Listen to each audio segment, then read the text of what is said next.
नमस्कार दोस्तों, स्वागत है आप सभी का विद्यासागर गुरुजी यूट्यूब चैनल पर। जैसा कि हम लोगों ने एडुटेरिया पब्लिकेशन का प्रीवियस ईयर का सॉल्व पेपर स्टार्ट किया था, उसमें पीछे का हम लोगों ने कर लिया छठवीं का जितने भी सेट थे। इस वीडियो में हम लोग बात करेंगे 65वीं संयुक्त प्रारंभिक परीक्षा में जो क्वेश्चन पेपर आया था उसका हम लोग इस वीडियो में सोल्यूशन करेंगे। इसमें एक विशेषता ये है कि आपको जो है ये सब्जेक्ट वाइज मिलेगा, ठीक है। और ये एग्जाम जो कंडक्ट हुआ था वो जानना जरूरी है आपका। 15/10/2019 का ये क्वेश्चन पेपर है। तो 2019 में जैसे बीपीएससी ने क्वेश्चन पूछा था आपका, उस क्वेश्चन के पैटर्न को हम लोग लेकर आगे बढ़ते हैं, ठीक है। तो पहला आपका है भारतीय इतिहास प्राचीन भारत से ये क्वेश्चन कि अपने शिलालेखों में अशोक सामान्यतः किस नाम से जाने जाते हैं। बहुत ही इजी क्वेश्चन है आपका, प्रियदर्शी के रूप में जाना जाता है। अगला देखिए, इनमें से कौन गुप्त काल में औषधि के क्षेत्र में अपने कार्य के लिए जाने जाते हैं। तो गुप्त काल के प्रसिद्ध चिकित्सज्ञ या फिर बोल सकते हैं आपका वैद्य जो थे वो आपको कौन थे, धन्वंतरी, ठीक है। ये तो सबको पता होगा। तो धन्वंतरी इसमें ऑप्शन आपका दिया नहीं है, धन्वंतरी थे, ठीक है। आपका ऑप्शन दे नहीं रहा है तो ये हो जाएगा आपका इनमें से कोई नहीं, ठीक है। तो ये ऑप्शन ले लेना है। अब देखिए इसमें एक ऑप्शन दिखाई दे रहा है सुश्रुत, ठीक है। सुश्रुत जो है वो आपको चिकित्सा में शल्य चिकित्सा के जनक माने जाते हैं, ठीक है। शल्य चिकित्सा मतलब आपके ऑपरेशन के जनक हैं ये शल्य चिकित्सा के। तो यहाँ पर आपका ये भी ध्यान देना है। चलिए आगे बढ़ेंगे। करें निम्नलिखित में से प्राचीन भारत की कौन सी लिपि दाहिने से बाईं ओर लिखी जाती है। तो देखिए इधर से आपका इधर की ओर कौन जाता है, आपका खरोष्टी, ठीक है। अगला चलिए कह रहे हैं निम्न में से कौन सा बंदरगाह गुप्त काल में उत्तर भारतीय व्यापार के लिए उपयोग किया जाता था। तो है आपका ताम्रलिप्ति जो आपको यूज हुआ करता था। अब देखिए ये है आपका मध्यकालीन भारत। मध्यकालीन भारत में हम लोगों का पहला क्वेश्चन आ रहा है कि मुगल चित्रकला किसके नेतृत्व में अपने शीर्ष बिंदु पर था, ठीक है। तो ऐसे तो माना जाता है आपका प्रारंभ अगर आता है तो अकबर का, लेकिन अगर पूछ रहा है किसके शासन काल में चरमोत्कर्ष पे था या किसने सबसे ज्यादा ख्याति प्राप्त की थी, तो वो आपका हो जाएगा जहांगीर, ठीक है। सभी को याद भी होगा ये तो क्वेश्चन। बहुत आगे देखिए करें मध्यकालीन भारत में मनसबदारी व्यवस्था क्यों लागू की गई थी। उसका मुख्य रीजन यही था कि सैनिकों को जो है वो सुगमता से भर्ती हो सके, इसलिए आपका ये लाया गया था मनसबदारी व्यवस्था। आते हैं 7 नंबर क्वेश्चन की ओर हम लोग आएंगे। कह रहा है कि अष्टप्रधान का गठन किसने किया था, ठीक है। जैसे अष्टदिग्गज अष्टप्रधान का यहाँ पूछ रहा है, फिर आपका था एक नवरत्न था, ठीक है, अकबर का नवरत्न था। तो उसी तरह से आपका पूछ रहा है कि अष्टप्रधान जो है, अष्टप्रधान का गठन किस शासक ने किया था। तो ये था आपका शिवाजी का, ऑप्शन डी पे है, ठीक है। चलिए अगला क्वेश्चन देखिए, करें निम्न दिल्ली के किस सुल्तान से सबसे ज्यादा नहरों का निर्माण किया था। तो देखिए ये तो सबको पता होगा आपका कि नहर के निर्माण में किसका नाम आता है भाई, तो फिरोज शाह तुगलक का, ठीक है।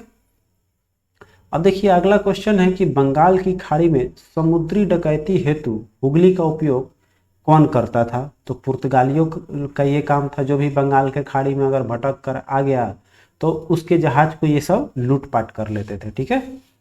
आगे देखिए कह रहा है कि भारतीय इतिहास में अब आधुनिक भारत से जो क्वेश्चन आया है वो आपका पहला क्वेश्चन है कि व्यक्तिगत सत्याग्रह जो है आंदोलन के प्रथम सत्याग्रही किसको माना गया है, ठीक है।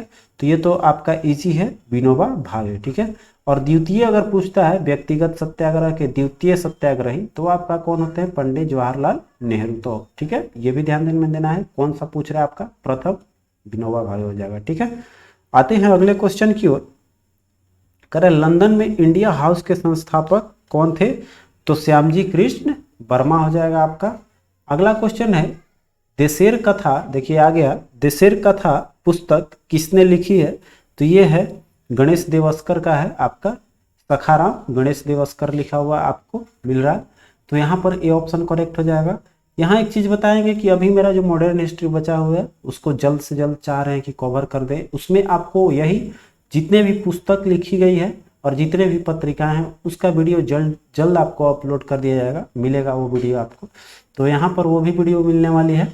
अब देखिए आगे चलते हैं। कह रहे हैं कि भारतीय राष्ट्रीय कांग्रेस के संस्थापक किसको माना गया भाई। तो ये तो सबको पता होगा, 1885 में किया गया था एओ ह्यूम के द्वारा। आगे चलिए अगले क्वेश्चन की ओर चलते हैं। करे स्वराज मेरा जन्मसिद्ध अधिकार है और मैं इसे लेकर ही रहूंगा, ये कथन आपका बाल गंगाधर तिलक ने कहा था। आगे देखिए कर रहे रविंद्रनाथ टैगोर ने अपनी नाइटहुड उपाधि किस कारण त्याग दिया था। तो ये तो आपको सबको पता होगा, जो जालियांवाला बाग हत्याकांड हुआ था उसमें आपको रविंद्रनाथ टैगोर ने नाइटहुड का और ये जो है केसरी हिंद का महात्मा गांधी ने लौटाया था। तो ये आपको दोनों इंपॉर्टेंट रखना है, ज्यादातर यही पूछता है आपका रविंद्रनाथ टैगोर वाला। ठीक है, आगे चलिए कर भारत सेवक समाज की संस्थापक या स्थापना किसने की थी। तो ये गोपाल कृष्ण गोखले का है आपका भारत सेवक समाज का, जो कि आपका 1905 में किया गया था। अगला देखिए है कि काकोरी ट्रेन डकैती कांड, ठीक है, किन क्रांतिकारियों को फांसी की सजा दी गई थी। तो इसके प्रतिपादक में सबसे पहले नाम आता है राम प्रसाद बिस्मिल का और अशफाक उल्लाह का। ठीक है, तो ये ऑप्शन है इसमें हो जाएगा जिनको फांसी मिलेगी। अगला देखिए कह रहा है इंडिया फॉर इंडियंस किताब किसने लिखी है। तो ये आपका CR दास का है। आगे देखिए सत्यशोधक समाज की स्थापना किसने किया है भाई। तो ज्योतिबा फुले ने किया था आपका कब 1873 में। आगे चलिए कह रहा है कि भारतीय राष्ट्रीय कांग्रेस के प्रथम महिला अध्यक्ष कौन थी। तो ये तो भाई एनी बेसेंट हो जाएगा आपका। ठीक है, और यही एक क्वेश्चन आपको थोड़ा सा घुमा के पूछता है कि प्रथम भारतीय अगर महिला अध्यक्ष पूछती है तो आपका कौन सा हो जाता है, भारतीय पहला महिला अध्यक्ष हो जाता है आपका सरोजिनी नायडू। ठीक है, तो आपका ध्यान देना है कि भारतीय पूछ रहा है या फिर केवल महिला पूछ रहा है। ठीक है, चलिए आगे चलते हैं। कर रहा है कि ठगों का उन्मूलन किसके नेतृत्व में हुआ था। तो ये आपका कैप्टन स्लीमन के नेतृत्व में किया गया था। आगे चलिए 22 नंबर क्वेश्चन पे आते हैं। 21 है आपका, आइए फटाफट से हम लोग 22 नंबर क्वेश्चन पे। कह रहा है कि अफगानिस्तान के प्रति आक्रामक नीति का किस वायसराय ने अपनाई थी। ठीक है, जिसमें कि आपको यहाँ पर हो जाएगा लॉर्ड लिटन का है, जिसने कि आपको अफगान युद्ध भी हुआ था इसी के कारण में, तो आपका लॉर्ड लिटन ही हो जाएगा, बी ऑप्शन करेक्ट। आगे चलिए कह रहा है कि 1930 में महात्मा गांधी ने सविनय अवज्ञा आंदोलन कहाँ से प्रारंभ किया था। ठीक है, तो सविनय अवज्ञा आपका डांडी से माना गया है, ये आपका हो जाएगा बी ऑप्शन करेक्ट। अगर आगे देखते हैं हम लोग, कह रहा है आपका कि साराबंदी जो है, साराबंदी आंदोलन 1922 का किसके नेतृत्व में आरंभ हुआ था। ठीक है, तो ये हो जाएगा आपका सरदार वल्लभ भाई पटेल के नेतृत्व में हुआ था, जो आपका 1922 में हुआ था। इसमें क्या हुआ था कि किसानों का जो है कर भुगतान नहीं करने का निर्णय लिया गया था इस आंदोलन में, कि किसान लोग कर जो है वो भुगतान नहीं करेंगे, शराबबंदी आंदोलन का था, और ये आपका सरदार वल्लभ भाई पटेल के नेतृत्व में हुआ। अगला क्वेश्चन कर रहा है भारत के विभाजन के समय, ठीक है, भारतीय राष्ट्रीय कांग्रेस के अध्यक्ष कौन थे आपको। तो JB कृपलानी। ये बहुत ही इंपॉर्टेंट क्वेश्चन है आपका, सभी कंपटीशन के लिए है। तो ये बताया भी था जब आपका भारतीय राष्ट्रीय कांग्रेस में पढ़ा रहा था। तो जितने भी वीडियो है आप लोग प्लेलिस्ट में जाइए और वो सब वीडियो देख लीजिए, चूंकि आप सभी के लिए बहुत ही यूजफुल होगा, परीक्षा के लिए बहुत ही शॉर्ट में बनाया गया है, क्रैश कोर्स भी लिखे हैं उस पर, वो सब जाकर देख लीजिएगा। ठीक है, अगला क्वेश्चन कर रहा है कि वह प्रथा जिसके तहत किसान स्वयं भूमि का मालिक होता है और सरकार को भू राजस्व के भुगतान के लिए जिम्मेदार माना जाता है, तो वो था आपका रैयतवाड़ी व्यवस्था, जो कि आपका 1802 में ये नियम लागू किया आपको सबसे पहले तत्कालीन गवर्नर टॉमस मुनरो ने मद्रास, मुंबई और असम में। ठीक है, अगला देखिए अब आ गया बिहार विशेष। तो बिहार विशेष आपका पूछ रहा है कश्मीर घाटी के अंतिम मुस्लिम शासक जो है यूसुफ शाह चक, जिन्हें मुगल सम्राट अकबर द्वारा बिहार में निर्वासित किया गया था, वो दफन है कहाँ भाई आपका। तो ये आपको पड़ जाता है कहाँ पर जाकर, देखिए यहाँ दो ऑप्शन दिया हुआ है, नालंदा भी है और राजगीर भी है। तो ऐसे सबसे सटीक हो जाएगा आपका नालंदा। ठीक है, राजगीर पे नहीं जाइएगा, क्योंकि दोनों नज़दीक है और दोनों का वो है पड़ता है। बिहार तो सबको पता है कि भागकर बिहार में आया था, लेकिन उसका कहाँ हुआ था, बिहार में नालंदा में निर्वासित हुआ। अब देखिए आगे चलते हैं, कह रहे हैं कि ये तो आप सभी को याद होगा, जो इसमें दिया हुआ भी है आपका, इसको सम्राट अकबर ने जो है वो वहां से निर्वासित किया था। आगे चलिए कह रहा है कि बिहार राज्य पर्यटन विकास निगम का टैगलाइन क्या है। तो ये है आपका ब्लिसफुल बिहार। ठीक है, ब्लिसफुल बिहार रहेगा ये आपका बिहार राज्य पर्यटन विकास निगम का टैगलाइन है। अगला क्वेश्चन देखिए कर है बिहार राज्य में गंगा के किनारे स्थित जिलों की संख्या कितनी है। तो याद रखिएगा इसको, गंगा के किनारे आपका बिहार के कितने जिले हैं, आपको 12 है। ठीक है। अगला क्वेश्चन देखिए कर है निम्नलिखित में से कौन सा वन्य जीव अभ्यारण्य बिहार के मुंगेर जिले में है। तो आपका भीम बांध है, आपको हो जाएगा भीम बांध। ठीक है। वाल्मीकि जो है वो आपका एक क्या है, सबसे पहले ये संरक्षित बनाया गया है, एक ही आपका अभ्यारण्य ये है, ये वन्य जीव अभ्यारण्य है। तो ये आपको पड़ जाता है कहाँ, वाल्मीकि एक ही आता है बार बार हमेशा। ये आपका राष्ट्रीय स्तर पे इसको मान्यता प्राप्त है, तो ये आपको पड़ जाता है पश्चिमी चंपारण में। ठीक है, ये आपका है पश्चिमी चंपारण का। अगला चलते हैं, कह रहे हैं 2011 की जनगणना के अनुसार बिहार के किस जिले में सर्वोच्च लिंग अनुपात दर्ज किया गया है। तो वो है आपका गोपालगंज में। ठीक है, गोपालगंज का जो है वो रेशियो है आपको 1021 है, और मतलब 1000 पुरुष पर आपका 1021 महिलाएं हैं। और सबसे कम लिंग अनुपात का बात किया जाए तो वो आपको मुंगेर में मिलेगा। ठीक है, सबसे कम जिला है आपका मुंगेर का। चलिए आगे चलते हैं, करें निम्न में से कौन सा जिला सबसे अधिक घने पतझड़ वाले वन क्षेत्र से घिरा हुआ है। तो यही है आपका पश्चिम चंपारण। अगला है बिहार के किस जिले में गंगा नदी सबसे लंबी है। तो सबसे इसका लंबा क्षेत्र पड़ता है आपका गंगा का पटना में ही। ठीक है। अगला क्वेश्चन है 34 नंबर, 2011 की जनगणना के अनुसार बिहार के किस जिले में सर्वोच्च घनी आबादी प्रति वर्ग किलोमीटर में, जिसको हम लोग आकलन करते हैं, तो कह रहा है कि कहाँ दर्ज की गई है। तो सबसे अधिक आपका है शिवहर का। छोटा है तो छोटा में आदमी ज़्यादा रहेगा तो जनसंख्या घनत्व जो है आपका ज़्यादा हो जाएगा, आबादी ज़्यादा हो जाएगी, आबादी घनी आबादी हो जाएगी। अगला देखिए कह रहा है भागलपुर में नमक सत्याग्रह के नेतृत्व किसने किया था, भागलपुर का। तो ये हो जाएगा महादेव लाल सर्राफ का है। अगला क्वेश्चन है सन 1939 में बिहार में जो अंबारी सत्याग्रह हुआ उसका नेतृत्व किसने किया है। तो ये है राहुल सांकृत्यायन। अगला देखिए है बिहार में सर्च लाइट समाचार पत्र के संपादक कौन है। तो ये है आपका मुरली मोहन लिखा हुआ है, मुरली मनोहर आपका हो जाएगा मुरली मनोहर प्रसाद। जैसे कि इसमें थोड़ा सा मिसटाइप हो गया था इस क्वेश्चन में, जैसे कि आप सभी को पता होगा। तो यहाँ पर हम लोग का सही हो जाएगा कौन सा, मुरली मनोहर प्रसाद। तो यहाँ पर देखिए मुरली मनोहर प्रसाद और ये जो है मुरली मोहन प्रसाद, इसमें थोड़ा चला था कुछ दिन तक प्रिंटिंग को लेके, लेकिन आपका इसमें यही सही दिया हुआ। आगे चलते हैं, अगले क्वेश्चन की ओर चलेंगे हम लोग। कर है आपका कि सन 1931 में बिहार समाजवादी पार्टी का गठन किसने किया था। इसका सही जवाब है फूलन प्रसाद वर्मा। अगला है बिहार में 1857 के विद्रोह का नेतृत्व। देखिए ये हर बार क्वेश्चन आता है, किसी न किसी रूप में आपको मिलेगा ही मिलेगा। ठीक है, आपको याद भी होगा, कुंवर सिंह।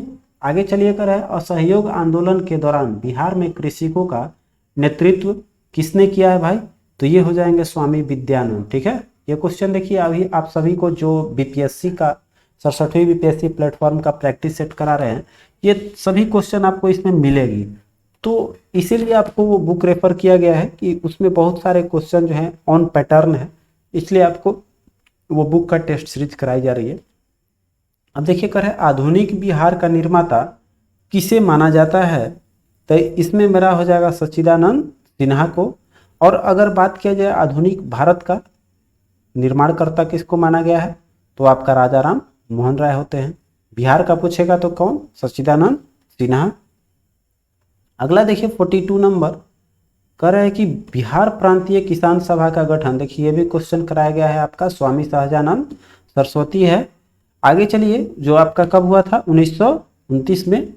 अगला है डच ईस्ट इंडिया कंपनी ने किस वर्ष अपनी फैक्ट्री पटना में स्थापित किया है। तो इसका सही जवाब हो जाएगा 1632। चूंकि इसकी व्याख्या नहीं मिलती है, लेकिन आपका ये बोर्ड जो है मानता है 1632, और बार बार ये रिपीटेड क्वेश्चन है, तो आपका हो जाएगा 1632 ही सही है। अगला देखिए बिहार में स्वराज दल का गठन किसने किया था। तो श्री कृष्ण सिंह का है स्वराज दल का बिहार में। अगला देखिए कर निम्नलिखित में से कौन सा जिला धारवड़ भूस्तरीय रचना वाला नहीं है, ठीक है। धारवाड़ भूस्तरीय आपका इसमें रोहतास नहीं है। अगला क्वेश्चन आते हैं हम लोग 46 नंबर। कर है कि नीति आयोग के स्वास्थ्य सूचकांक 2019 के अनुसार बिहार राज्य का स्कोर कितना है। देखिए ये जो 2019 में एग्जाम हुआ है ये कितना डीपली क्वेश्चन पूछा है, ठीक है। तो इसीलिए इसमें हम लोग को अब जो ट्रेंड चल रहा है, जैसे बीपीएससी का जो क्वेश्चन है वो अब आपका थोड़ा टफ लेवल का क्वेश्चन पूछने लगा है, तो उन सभी को इंक्लूड किया जा रहा है। एक नई बुक लाए हैं, क्योंकि इधर बुक बहुत ज़्यादा हो गया है तो वो एक नई बुक लेकर आए हैं, वो सब आपके सामने आएगी। बुक मंगाया गया है और आ भी गया है, तो उस सब आपको मिलेगा आप सभी को। तो अब मतलब करेंट के लिए हम लोग भी ऐसा लेकर चलेंगे कि जो बीपीएससी का ट्रेंड है उसको हम लोग कवर कर सकें, क्योंकि अब सब चीज़ का कट ऑफ हाई जाने लगा है। पिछले की तुलना में अगर देखा जाए तो अब पहले 100 तक नहीं पहुंचता था, अब 100, 110, 110 तक मैंने चला जा रहा है। तो इसलिए अब थोड़ा हम लोग को स्टैंडर्ड बढ़ते चले जाएगी कंपटीशन का, तो हम लोग को भी बढ़ाना पड़ेगा। तो चलिए अब आगे बढ़ते हैं, क्वेश्चन पे आइए। कर जनगणना 2019 के अनुसार बिहार में बाल लिंग अनुपात कितना है भाई, तो बिहार का है 935। आगे चलते हैं। कह रहा है कि वर्ष 2017-18 के दौरान बिहार राज्य में तृतीय क्षेत्र का विकास दर कितना % आंका गया है, तो 14.6 हो जाएगा, ठीक है। अगला है, कह रहा है कि वर्ष 2017-18 के मौजूदा कीमतों पर बिहार राज्य का सकल राज्य घरेलू उत्पाद कितना करोड़ रुपया था, तो आपका 4,87,628 करोड़ रुपया हो जाएगा, 4,87,628 करोड़ रुपया। एक चीज़ बता दें आपको कि बिहार का करेंट अफेयर्स स्पेशल जो है उसमें कराया गया है, तो बिहार के बजट उसमें आपको कराए थे, वो आपका मार्च वाला महीना में है। तो month wise Bihar special current affair भी है, आपको मेरे चैनल पर जाके उसको देख सकते हैं, बिहार स्पेशल, ठीक है, करेंट अफेयर, उसमें आपको ये सब चीज़ मिल जाएगी। तो आपको याद रखना है, देख रहे हैं आप सब ट्रेंड, तो इसलिए हम लोग को रखना है। अगला देखिए, करें पटना उच्च न्यायालय के मुख्य न्यायाधीश कौन थे जिन्होंने जुलाई 2019 में बिहार के राज्यपाल के रूप में श्री फागू चौहान के पद की शपथ दिलाई है, तो वो आपका कौन है, उस समय की बात कर रहा है, तो आपका एपी शाही आंसर हो जाएगा।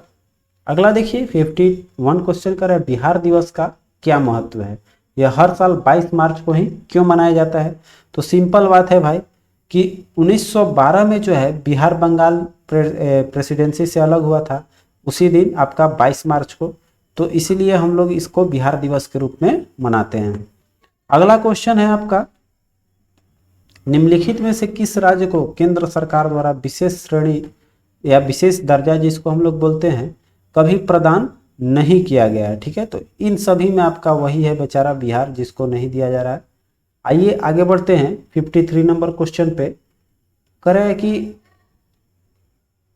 अब देखिए ये आ गया आपका अलग सेक्शन, भारतीय राज्य व्यवस्था एवं संविधान का है। कह रहा है सरकार की संसदीय व्यवस्था के विषय में निम्नलिखित में से कौन सा वक्तव्य सही है, ठीक है।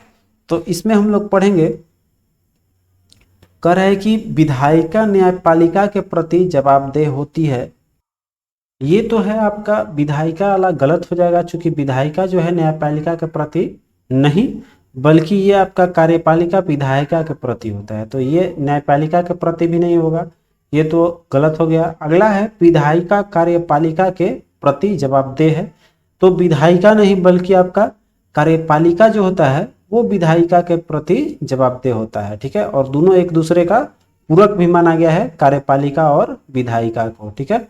तो ये दोनों आपको ये भी गलत हो गया, ये जो है कार्यपालिका विधायिका के प्रति जवाबदेह होता है, ना कि विधायिका कार्यपालिका के प्रति। अब अगला है विधायिका एवं कार्यपालिका दोनों स्वतंत्र होते हैं, नहीं, ये दोनों एक दूसरे का क्या होता है, पूरक होता है, एक दूसरे से मिलजुल के चलता है, ठीक है, स्वतंत्र नहीं है। अगला है राष्ट्रपति न्यायपालिका के प्रति जवाबदेह है, तो ये भी कथन आपका गलत है। यहाँ पर आपको देखिए सब गलत मिल गया, तो इनमें से कोई नहीं ले लेंगे, ई ऑप्शन हो जाएगा, ठीक है। आते हैं अगले क्वेश्चन की ओर। 54 का निम्नलिखित में से किसका निर्माण पंचायती राज व्यवस्था के तहत हुआ था, ठीक है। तो इसमें पंचायती राज का आपको मिलेगा यही ग्राम पंचायत, बाकी तो है नहीं आपका। अगला है निम्न में से कौन भूमि रिकॉर्ड अधिकारी है, तो भूमि रिकॉर्ड जो है वो आपका पटवारी बोलते हैं हम लोग। अगला है निम्नलिखित विशेषताओं में से केंद्रीय शासन व्यवस्था के लिए कौन सा सही नहीं है। ठीक है, तो यहाँ पर केंद्रीय शासन व्यवस्था में देखेंगे हम लोग का, तो त्वरित निर्णय आपका हो सकता है, लचीलापन है शासन व्यवस्था आपका, त्वरित विचारण का भी आपका, निर्णय का भी इसमें प्रावधान है। बड़े देशों के लिए आदर्श, इसमें देखिए एक समानता की बात है, आदर्श की इसमें बात नहीं ले सकते हम लोग, तो यही हो जाएगा, सही नहीं है। कानून की एक रूपता मिलेगा, सही है आपका। अब देखिए कर है आम आदमी पार्टी, एक क्या है भाई, तो ये तो आपका राजकीय राज्य पार्टी है आपका, ये हो जाएगा ये ऑप्शन। अगला देखिए कर है कि निम्नलिखित संवैधानिक उपचारों में से किसे पोस्टमार्टम भी कहा जाता है। ठीक है, तो संवैधानिक उपचार में पोस्टमार्टम का उपनाम किसे दिया गया भाई, तो उत्प्रेषण को। ठीक है, याद रखिएगा, बहुत अच्छा क्वेश्चन है ये। अगला क्वेश्चन चलते हैं, करें निम्नलिखित भारतीय राज्यों में से किसकी राज्य विधानसभा में सदस्यों की संख्या, तो विधानसभा में सबसे अधिक कहाँ है भाई, वो मिलेगा आपको हिमाचल प्रदेश में। ठीक है, हिमाचल प्रदेश में कुल कितना है, वहाँ पर 68 है। बाकी उसके बाद से आता है अरुणाचल प्रदेश का। ये क्वेश्चन शायद कराया हुआ है, पिछले सेट में हमने कराया था। अगला देखिए कर रहा है कि भारत की वरीयता के क्रम में निम्नलिखित में से कौन पहले आता है, तो इसमें देखेंगे हम लोग को, इसमें बताना है कि सबसे पहले कौन आएगा।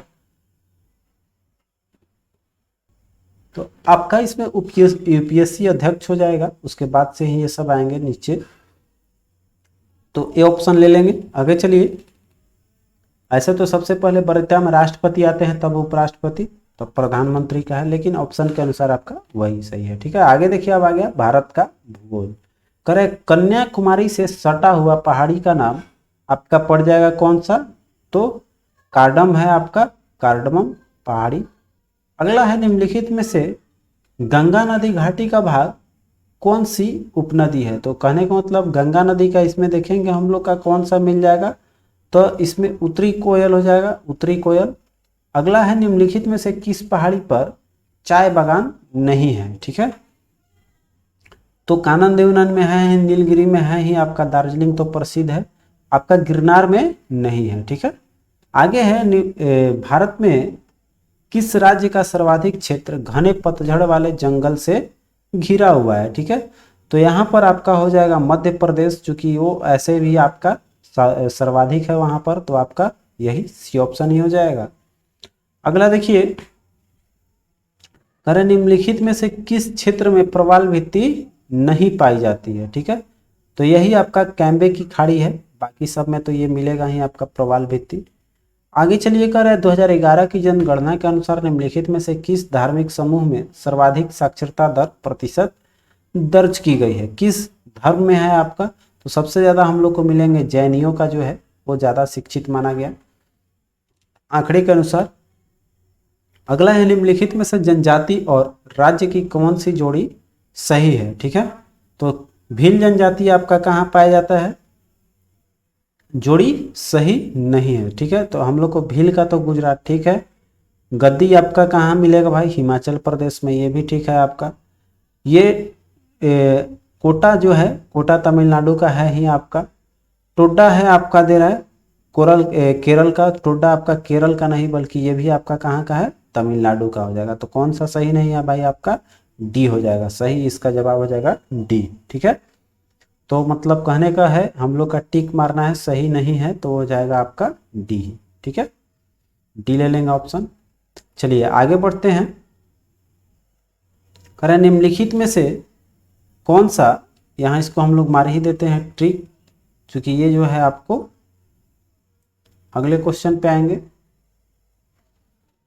करें निम्नलिखित में से भारत का कौन सा औद्योगिक या आर्थिक गलियारा जापान के सहयोग से विकसित किया जा रहा है, तो जापान का इसमें देखिए दिल्ली मुंबई जो है ये आपका जापान के सहयोग से विकसित हो रही है। अगला देखिए 69 नंबर क्वेश्चन पे आएंगे हम लोग, कह रहा है आपका निम्नलिखित, ये देखिए आ गया विश्व भूगोल। ठीक है, विश्व का भूगोल है, निम्नलिखित में से कौन सा देश भौगोलिक क्षेत्र की दृष्टि से सीमा रहित सबसे बड़ा देश है, तो वो आपका चिल्ली बनता है। आपको यहाँ पर सॉरी चिल्ली बोल रहे हैं, ये आपको जापान हो जाएगा, चूंकि वो घिरा हुआ है आपको किससे? बहुत बहुत छोटे छोटे टापुओं से बना हुआ है, तो द्वीपों से बना हुआ है। तो उसमें सीमा रहित जो है वो आपका देश कौन सा हो जाएगा? जापान हो जाएगा। ठीक है, अगला देखते हैं क्वेश्चन। कह रहा है सर्वाधिक उत्तरी दक्षिणी अक्षांशीय लंबाई वाला सीमा कौन सा है? तो उत्तरी दक्षिणी में आपका बन जाएगा ये चिल्ली हो जाएगा। ठीक है, अगला क्वेश्चन है, कह रहा है निम्नलिखित में से किस देश में सबसे अधिक संख्या में द्वीप हैं? तो द्वीपों का आपका नाम सबसे ज़्यादा आता है, वो आपको हो जाएगा ये इंडोनेशिया पर। आपका इंडोनेशिया द्वीपों का देश माना गया है। इंडोनेशिया में लगभग आपका 17,000 के पार है, कुल लगभग यहाँ 17,508 है। तो यहाँ पर इसलिए इसको सबसे अधिक देशों की संख्या, द्वीपों की संख्या वाला देश रख सकते हैं हम लोग। अगला देखिए, कह रहा है कि निम्नलिखित में से कौन सा देश विश्व के सबसे अधिक केसर उत्पादन करने वाला देश है? तो आपका ईरान में सबसे ज़्यादा केसर होता है। अगला है, निम्नलिखित में से कौन सा देश विश्व का सबसे अधिक यूरेनियम उत्पादन करने वाला देश है? तो आपका कजाकिस्तान है। यहाँ देखिए थोड़ा हम लोग को इसमें जो विश्व भूगोल देखे उसमें हम लोग को ज़्यादा सेक्शन पे ध्यान देना है, इसके उत्पादकता पे कौन सा अग्रणी देश है। ठीक है, अब आइए अर्थव्यवस्था की बात करते हैं। तो भारत में न्यूनतम समर्थन मूल्य का निर्धारण कौन करता है? आपको कृषि लागत एवं मूल्य आयोग। ठीक है, अगला है, हिंदू वृद्धि दर किससे संबंधित है? आपका जीडीपी से ये संबंध रखता है। अगला चलते हैं 76 नंबर क्वेश्चन पे आएंगे। तो कह रहा है 76 नंबर क्वेश्चन है, छठवीं पंचवर्षीय योजना के दौरान निम्नलिखित में से कौन सा कार्यक्रम शुरू किया गया था? तो आपका एकीकृत ग्रामीण विकास हो जाएगा। आते हैं 77 क्वेश्चन, अंत्योदय कार्यक्रम सर्वप्रथम किस राज्य में शुरू किया गया था? आपका राजस्थान में। अगला है, वर्ष 2017 में मांस और मांस से निर्मित वस्तुओं के निर्यात में आपका इसका भारत का कितना भागीदारी रहा था? ये आपको बतानी है यहाँ पर। तो कुल इसमें भागीदारी या हिस्सेदारी आपका 5% रहा है। अगला है, वित्तीय वर्ष 2018-19 में कुल विदेशी मुद्रा प्रारक्षित भंडार में कितना करोड़ रुपया आपका? तो इसमें जो है आपको 612.73 अरब डॉलर का रिकॉर्ड है। तो इसमें रुपया में हम लोग चेंज करेंगे तो ये आपका इनमें से कोई नहीं आ जाएगा, हम लोग का ई ऑप्शन ले लेना। ठीक है, अगला चलिए, निम्नलिखित में से कौन सा प्रत्यक्ष वित्त का स्रोत नहीं है? ठीक है, तो वित्त का स्रोत आपका नाबार्ड का माना जाएगा, क्योंकि नाबार्ड जो है एक विकास बैंक है जो कि आपको ग्रामीण क्षेत्रों में देता है कृषि के लिए। तो ये आपका हो जाएगा नाबार्ड। अगला है, ईपीसीजी का पूरा नाम क्या है? तो एक्सपोर्ट प्रमोशन कैपिटल गुड्स होता है, आपका सी ऑप्शन जो है करेक्ट हो जाएगा। अगला देखिए, कह रहा है प्रधानमंत्री श्रम योगी मान धन योजना में प्रत्येक ग्राहक को 60 वर्ष की आयु प्राप्त करने के बाद न्यूनतम अनुमानित पेंशन प्रति माह कितनी प्राप्त हो जाएगी आपका? तो 3,000 रुपया है। अगला चलिए 83 नंबर क्वेश्चन पे हम लोग चलेंगे। कह रहा है आपका कि समुदाय विकास कार्यक्रम का क्या उद्देश्य है? तो इसमें मुख्य उद्देश्य है आपका कि ग्रामीण जीवन स्तर को सुधारना।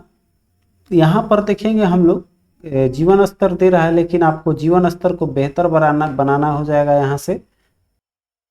तो इसमें हम लोग ये भी ले सकते हैं कि शैक्षणिक सुविधाएं सुलभ कराना भी आपका इसमें हो जाएगा। यहाँ चूंकि खोल नहीं रहा है कि ग्रामीण या शहरी, तो हम लोग शैक्षणिक सुविधा भी ले सकते हैं, जीवन स्तर भी ले सकते हैं बेहतर बनाना। फिर आपका राजनीतिक प्रशिक्षण भी इसमें शामिल हो जाएगा। योजना बनाने में गांवों की सहायता करना भी आपका, तो इसमें ये सामुदायिक विकास कार्यक्रम में हम लोग सब ले लेंगे। ठीक है, तो एक से अधिक में हमारा ये ऑप्शन चला जाएगा। अगले क्वेश्चन पे आएंगे। भौतिकी में देखिए कह रहा है कि दाब का मात्रक क्या है? तो दाब बराबर क्या होता है भाई? बल बटा क्षेत्रफल होता है। ठीक है, तो बल का ऐसा ही मात्रक आपको याद होगा तो बना सकते हैं, या फिर बल बराबर F बराबर ma लगाकर भी बना सकते हैं। तो उसमें आपका क्या रहा है? मास आएगा पहली बात है। तो सबसे पहले हो जाएगा मास में देखिए किलोग्राम, आपका सभी ऑप्शन में मिल रहा है।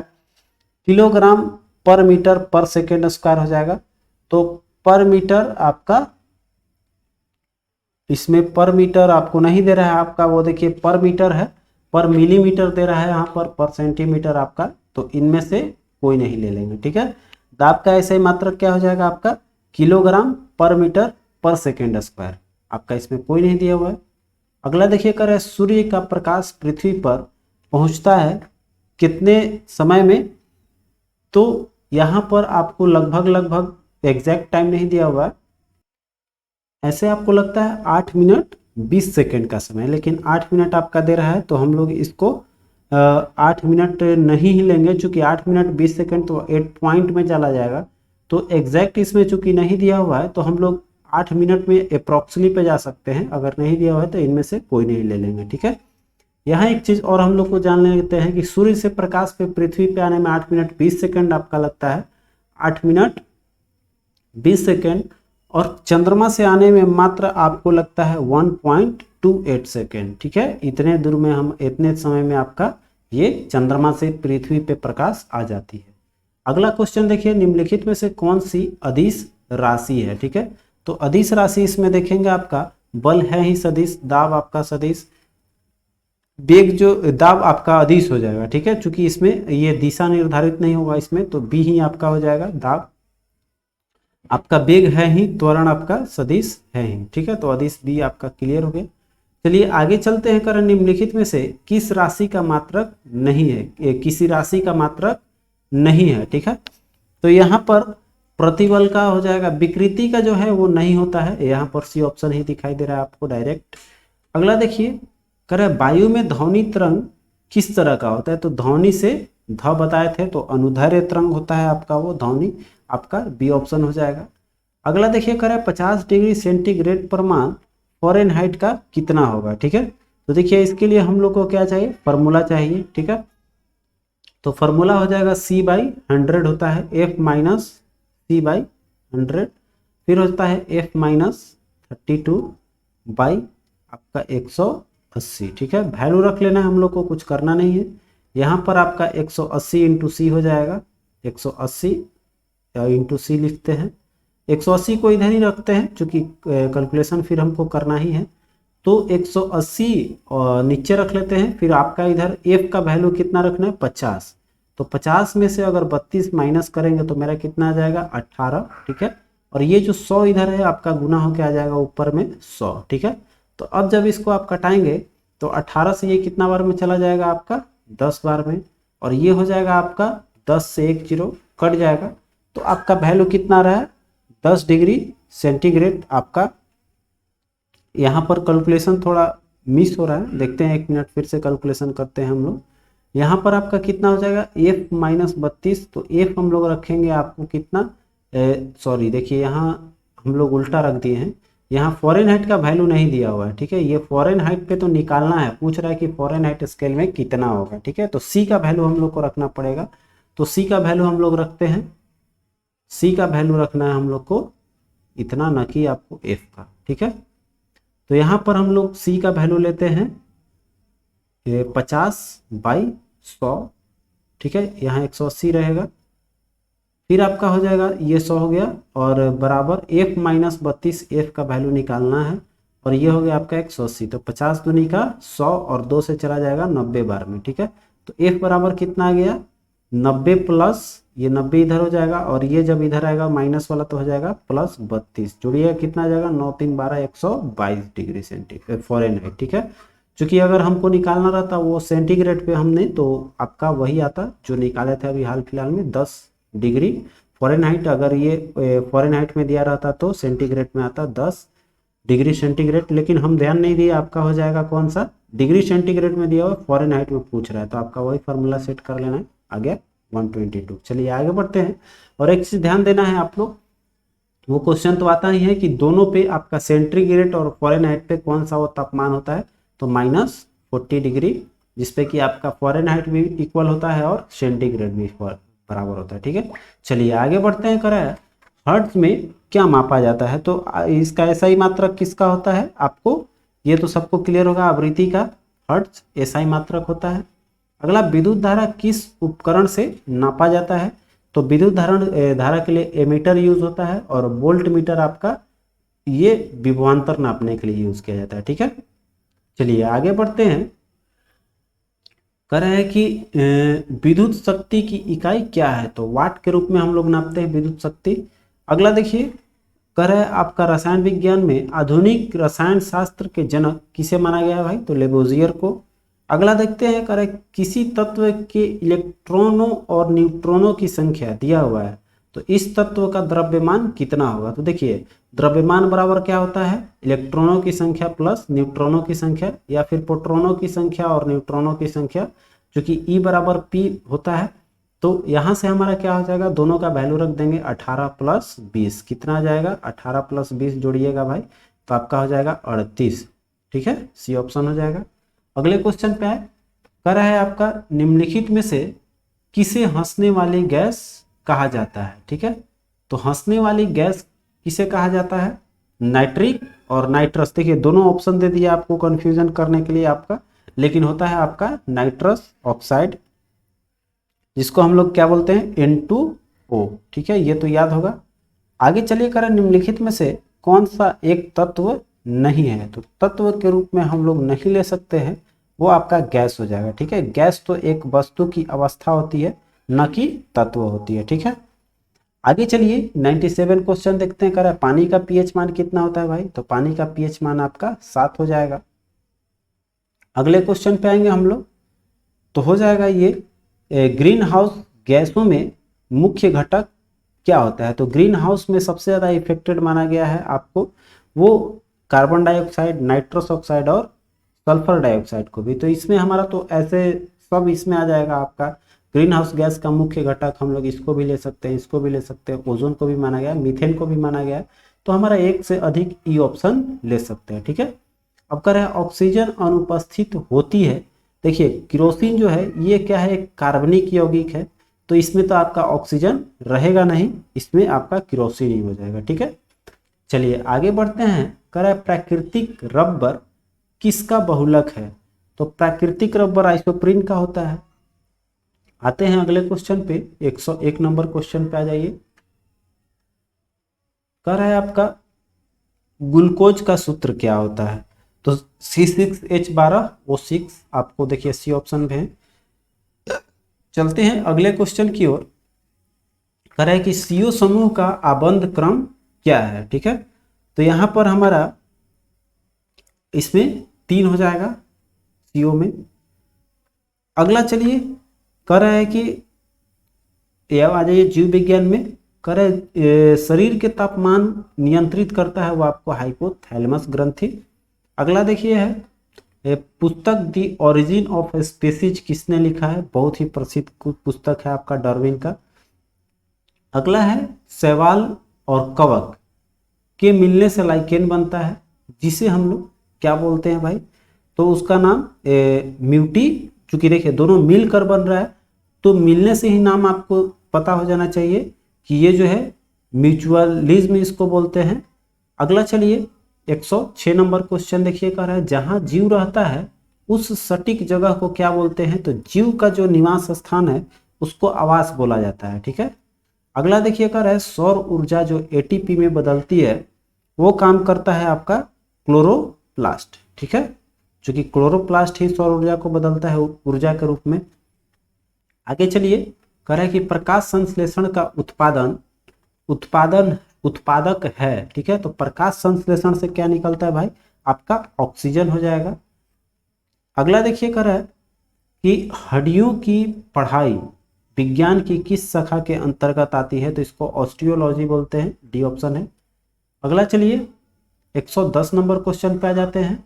कह रहा है निम्नलिखित में से किसकी कोशिका में कोई एंजाइम नहीं पाया जाता है, तो विषाणु होता है, वायरस जिसको हम लोग इंग्लिश में बोलते हैं। अगला देखिए कह रहा है मनुष्य के शरीर में किस अंग में लिम्फोसाइट का निर्माण होता है, तो लिम्फोसाइट का जो निर्माण है वहाँ आपको पलीहा या तिल्ली भी बोलते हैं, या अस्थि मज्जा भी बोलते हैं, या थाइमस ग्रंथि में भी, तो ये सब जो होता है लिम्फोसाइट का वहाँ से निर्माण होता है। तो यहाँ पर आपको ये बोल सकते हैं आपका, देखिए यहाँ पर अस्थि मज्जा हो जाएगा। आपका तिल्ली भी ले सकते हैं। तो इसमें दोनों बात हो जाएगा, तो एक से अधिक ले लेंगे, हमारा ये ऑप्शन करेक्ट हो जाएगा। अगला देखिए, कह रहा है कि निम्नलिखित में से किस हार्मोन में आयोडीन मिली होती है। तो देखिए ये क्वेश्चन अभी कराया हुआ है, इसको थायरॉक्सिन जो होता है इसमें आपको आयोडीन पाई जाती है। अगला चलिए कह रहा है एड्स किसके कारण होता है। तो एड्स एक आपका वायरस है जिसके कारण आपको एड्स होती है। आगे देखिए कह रहा है, अब आ गया करेंट अफेयर, ठीक है।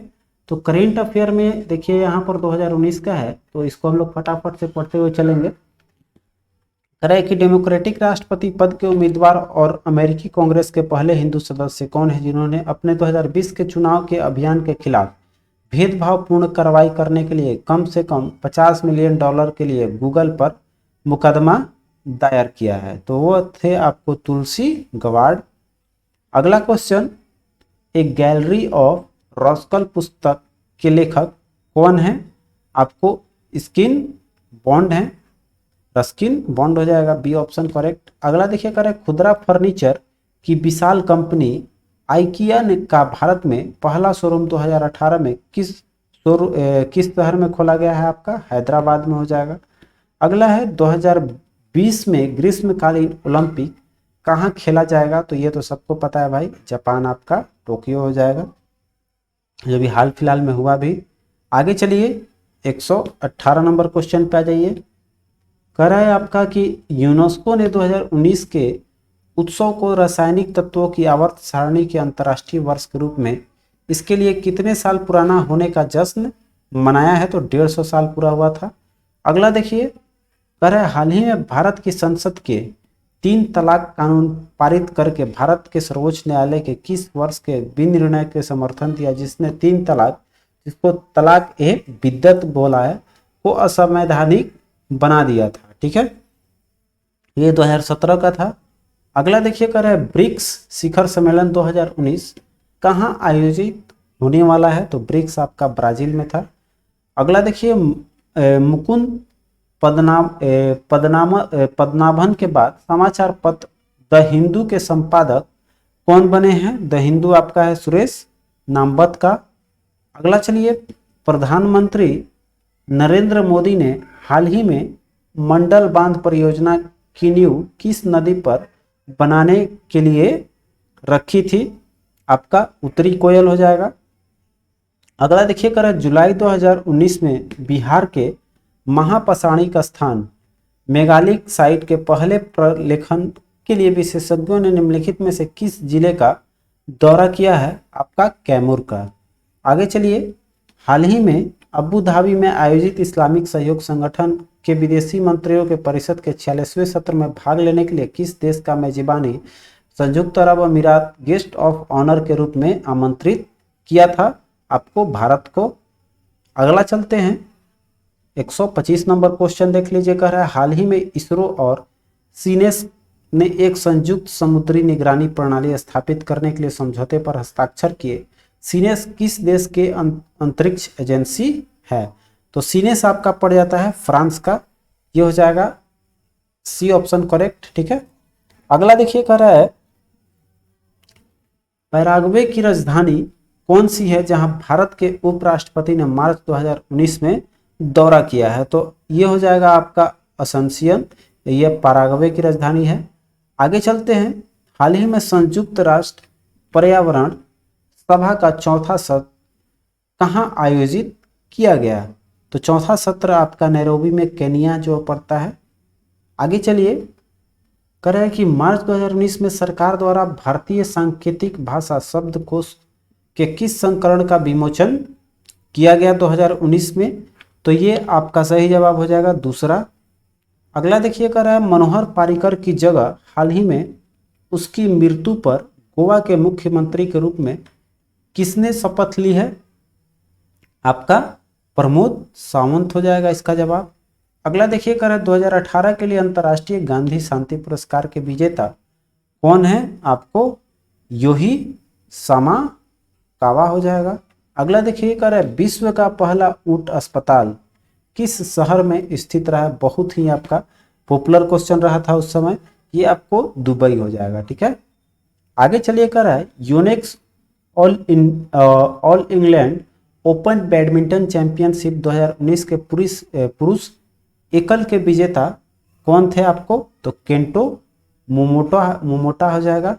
आइए 133 नंबर क्वेश्चन पे हम लोग आएंगे। कह रहा है आपका कि 5 राइनो की श्रेणी के राष्ट्र जिन्होंने एक घोषणा पत्र the new Delhi declaration on Asian rhinos 2019 पर हस्ताक्षर किए हैं। भारत, नेपाल, मलेशिया, इंडोनेशिया और ये 5वां देश आपका कौन सा हो जाएगा? भूटान। ठीक है, आगे चलिए। कह रहा है कि सर डॉन ब्रैडमैन के बाद टेस्ट प्रारूप में 25 शतक बनाने वाले दूसरे सबसे तेज बल्लेबाज कौन है? तो इसके बाद आ गया नाम इनका स्टीव स्मिथ का। अगला चलिए, 2019 में अंतरिक्ष यान चंद्रयान 2 को किस भारतीय राज्य से प्रक्षेपित किया गया था? 2019 वाला, तो ये आपका आंध्र प्रदेश हो जाएगा। अगला देखिए, कर थेरेसा के बाद ब्रिटेन के प्रधानमंत्री बनने की दौर में आपका कंजर्वेटिव पार्टी के पहले दौर के मतदान के बाद प्रतियोगिता के अंतिम 7 में से इनमें से कौन शामिल नहीं था? तो अंतिम 7 के अंदर में आपका ये जो है मार्क और पर ये आपको नहीं शामिल है। आगे देखिए, कर रहे 2019 में गुट निरपेक्ष आंदोलन, जिसको हम लोग शॉर्ट में नाम बोलते हैं, के समन्वय ब्यूरो की मंत्री स्तरीय बैठक कहाँ हुई है? नाम का 2019 वाला आपका वेनेजुएला हो जाएगा सही जवाब।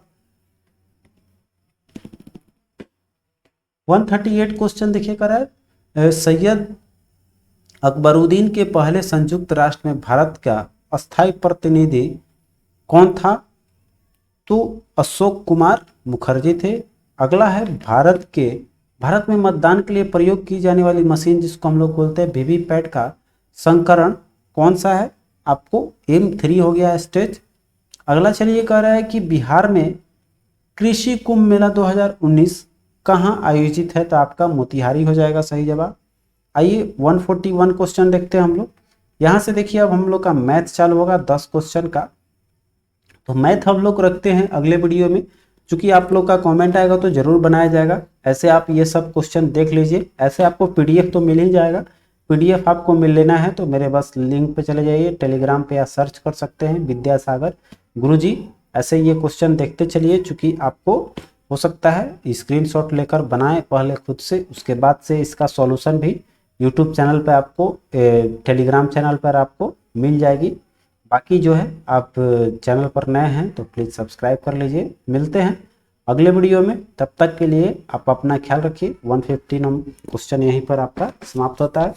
लेकर आते हैं फटाफट से आपका बीपीएससी का एक और प्रैक्टिस सेट, और बुक जो नई आई है वो सब आपको देखने को मिल सकती है। तो चलते हैं अगले वीडियो में मिलते हैं, तब तक आप अपना ख्याल रखें। जय हिंद।